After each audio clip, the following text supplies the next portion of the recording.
Wir gehen mal hoch. Separates Kinderzimmer. Ganz oben, ach, hier der Laden ist geöffnet. Ja, ist geöffnet.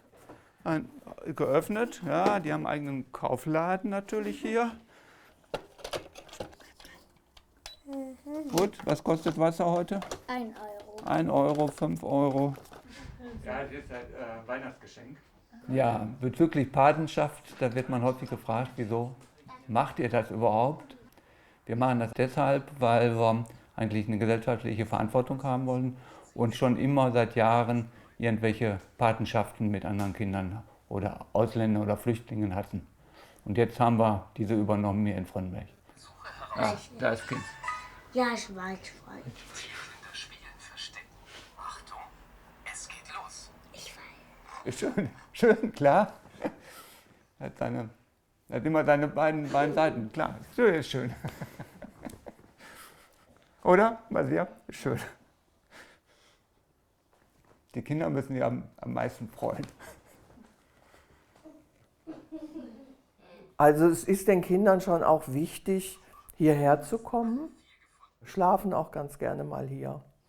Und ja, ich glaube, sie betrachten uns mehr als Großeltern.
Ja, kommt sie schon. Hier, guck mal an.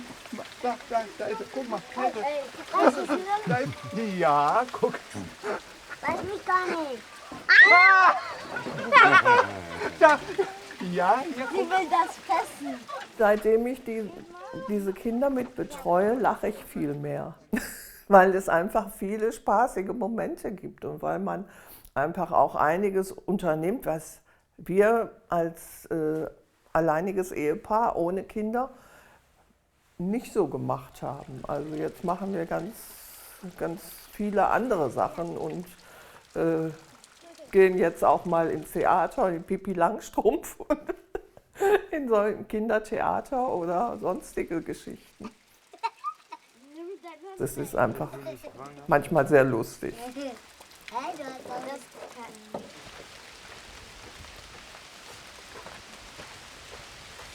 Also eine Patenschaft ist eigentlich ganz was anderes als eine Flüchtlingshilfe. Flüchtlingshilfe ist temporär festgelegt, ein Jahr, 2 Jahre. Eine Patenschaft bedeutet längerfristig, also wie beim Taufpaten.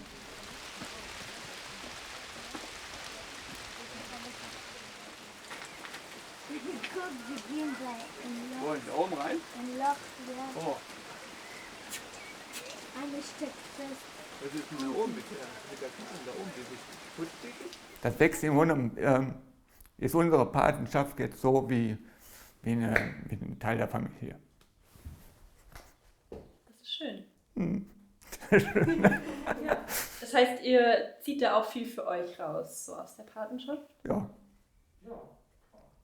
Man zieht was für sich raus. Man sieht die Veränderungen. Man stößt was an und erkennt, was rauskommt.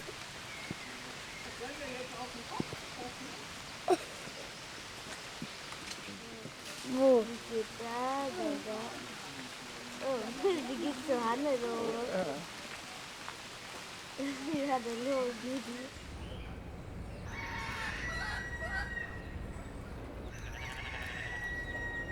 Ich bin da etwas blauäugig rangegangen, muss ich sagen. Also ich habe gedacht, naja, so 2, 3 Stunden in der Woche.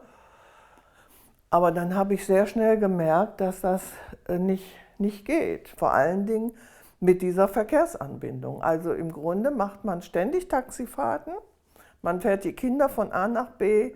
Die Kleine musste jeden Morgen abgeholt werden, dann in die Kita gebracht werden. Und das fand ich schon dann recht hilfreich, dass sie da spielen konnte, sich an andere Kinder gewöhnen konnte und auch schon ein bisschen Deutsch dann gelernt hat und gesungen hat.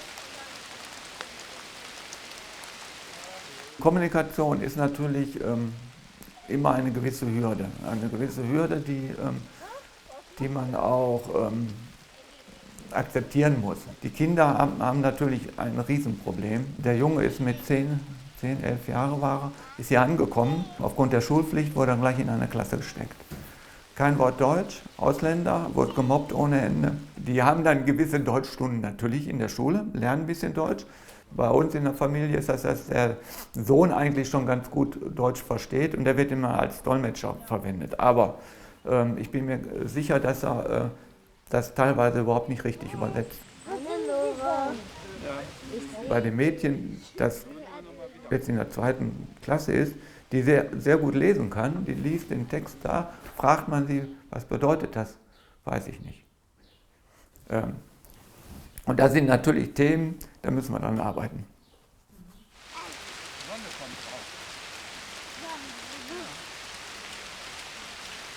Natürlich, es gibt Missverständnisse. Es gibt einfach Missverständnisse. Wenn dann plötzlich so eine Simse kommt, die dann etwas unglücklich formuliert ist, denkt man, ach, du bist doch hier nicht die Privatsekretärin. Aber das ist wahrscheinlich überhaupt nicht so gemeint, weil einfach die Worte fehlen. Ne?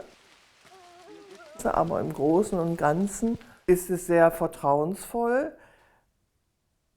Manchmal fühle ich mich etwas überfordert.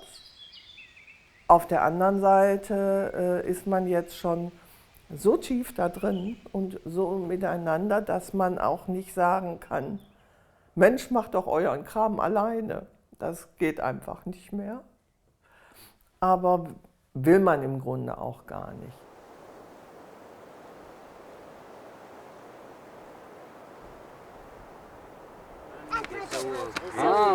هو كده ما يصير خوش شنو خليه كبيره سووا فرد مره تمام كلكم ما في صفه Ja. Hier? In der Mitte. Wo denn? Hier, ja. Fenster. اي فزت هناك فزت مو كبير سوي. شو تسوي؟ ماكو مشكلة يلا ما عنده.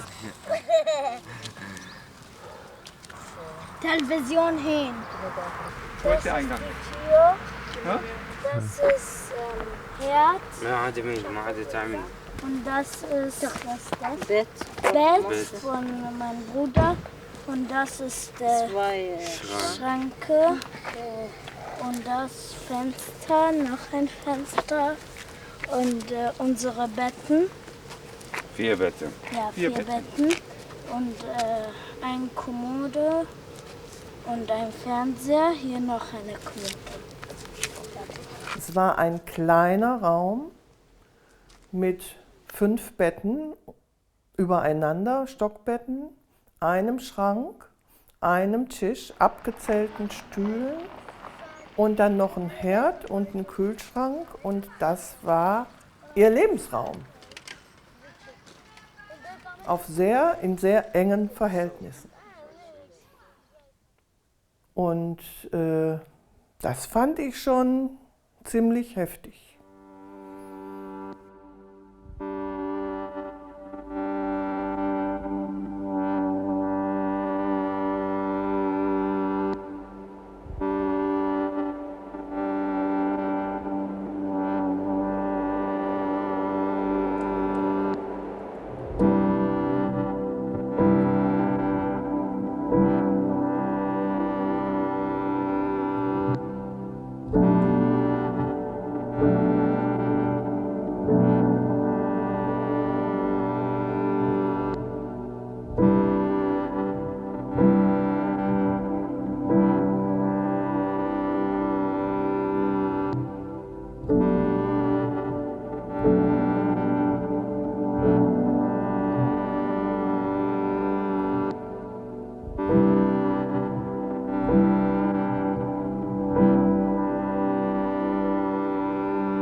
die warten jetzt seit 4 Jahren, dass sie endlich hier bleiben können, eine eigene Wohnung kriegen.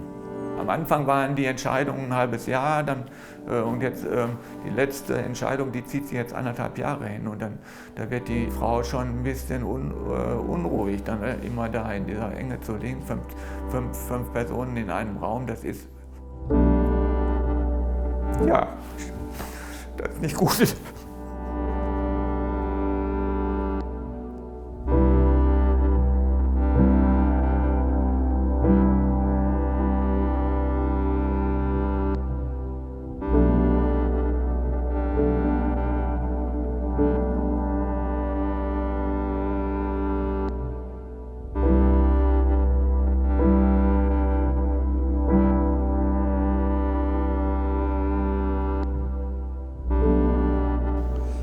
احنا جينا من الاهواز، شردنا وهناك محتله بيد ايران، والنوبه الاهواز محتله بيد ايران، ولا دراسه عندنا يعطونا دراسه عربيه، احنا كلها عرب هناك وكاظين اللغه الام، احنا بدنا لغه الام وبدنا احنا نايمين على الاراضي النفط، لا يعطونا كلها إيرانية محاكمين علينا ويكضون شبابنا اللي يحشون يعني السياسية يعدمونهم هذول الأهوازية وهاي.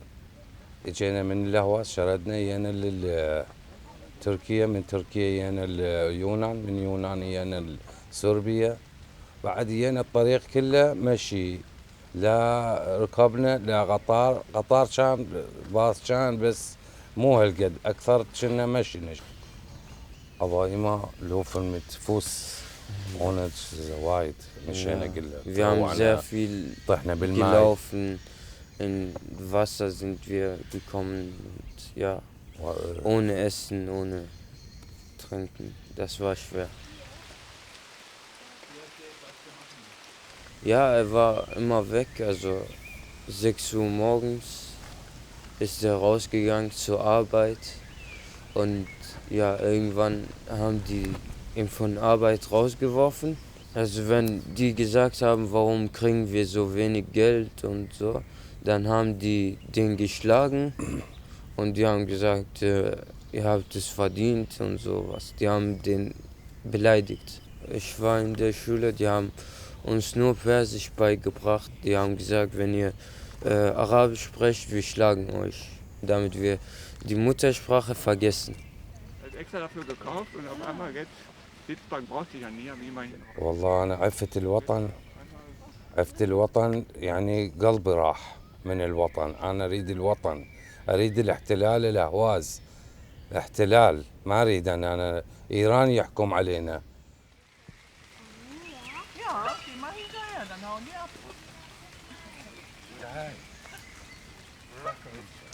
هسه جينا لألمانيا، ألمانيا قاعدين يساعدونا، عندنا إيكاد وهنا لغة يساعدونا على العيشة، دويتشلاند، ألمانيا يعلمونا والحمد لله كل شيء زين. Ja, die haben also uns sehr viel geholfen bei der Rechtsanwalt und ja, die haben uns sehr viel geholfen. Die haben Posten, Kinder, ja, die haben uns angemeldet und so. Ohne die war die sehr schwer für uns. Vielleicht. Das ist gut. 1. Das musst du doch hier dann hinlegen, oder? Ja. Wunderbar. Und es gibt durchaus Situationen, wo also die Familie auch nicht alleine zur Behörde geht, weil sie einfach Angst hat. Also Behördengänge zu begleiten sind wichtig. Man verlässt ja nicht sein Land aus nichtigen Gründen. Also man hat ja schon einen Grund, um sowas auf sich zu nehmen, seine ganze Verwandtschaft und seine ganze Herkunft zu verlassen. Und ich denke, die sind schon tief traumatisiert und kommen hier in eine völlig anders strukturierte Welt, mit anderen Ansprüchen, mit anderen Ansichten, mit anderen Anforderungen, das ist schon nicht immer so einfach. Und da versuche ich zusammen mit dem Eckart natürlich, sie dabei zu unterstützen. Vielleicht zum Schluss, welche Wünsche habt ihr für eure Zukunft? Ja, dass die Kinder hier bleiben und lernen und was werden. Und ja, dass wir hier wie die anderen leben können, also wie die anderen Menschen.